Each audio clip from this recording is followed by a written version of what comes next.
کہ ہمارے علماء جب بگڑ جاتے ہیں تو ان میں یہودیوں کی مشابہت آ جاتی ہے، اور ہماری عبادت گزار عوام جب بگڑتی ہے تو ان میں نصارہ اور کرسچنوں کی مشابہت آ جاتی ہے۔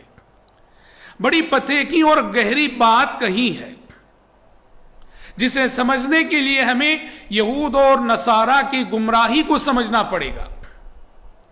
دیکھیں، یہود اور نصارہ امت محمدیہ سے پہلے گزری ہوئی دو بڑی قومیں اور دو بڑی امتیں ہیں،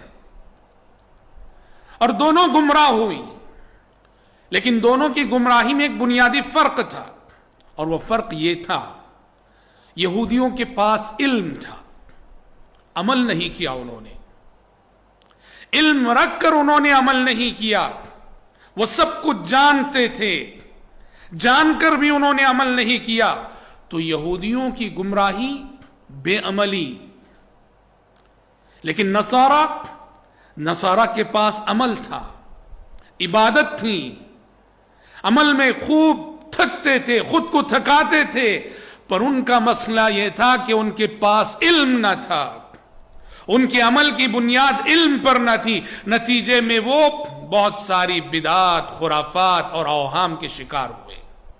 تو گمراہی کی ان دو جہتوں اور ان دو سمتوں کو سامنے رکھ کر آپ علماء سلف کے اس قول کو سمجھیں۔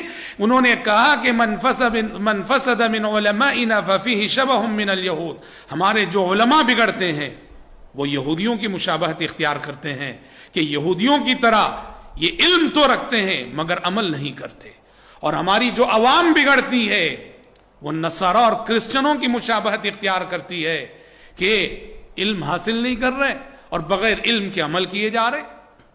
جس عمل کی بنیاد علم پر نہ ہو، جس نیکی کی بنیاد علم پر نہ ہو، جس جذبے کی بنیاد علم پر نہ ہو، ایسا انسان کبھی بھی بہک سکتا اور کبھی بھی بھٹک سکتا ہے۔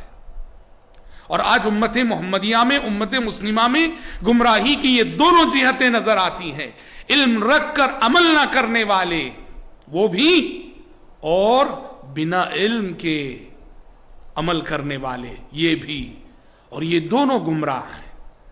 اور سورہ فاتحہ میں گمراہی کی انہی دونوں جہتوں سے پناہ مانگی گئی ہے۔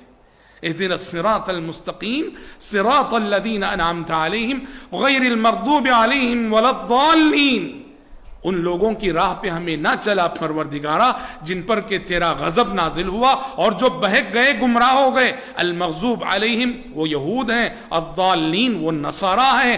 گویا ہم اللہ سے سورہ فاتحہ میں ہر بار یہ دعا کرتے ہیں کہ بے عملی سے بھی ہمیں بچا لے اور بغیر علم کے عمل کرنے سے بھی ہمیں بچا لے۔ ضرورت ہے ان دونوں فتنوں سے بچنے کی، گمراہی کی ان دونوں جہتوں پر چلنے سے خود کو بچانا چاہیے۔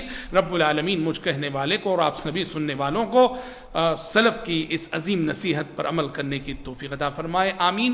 والسلام علیکم ورحمۃ اللہ وبرکاتہ۔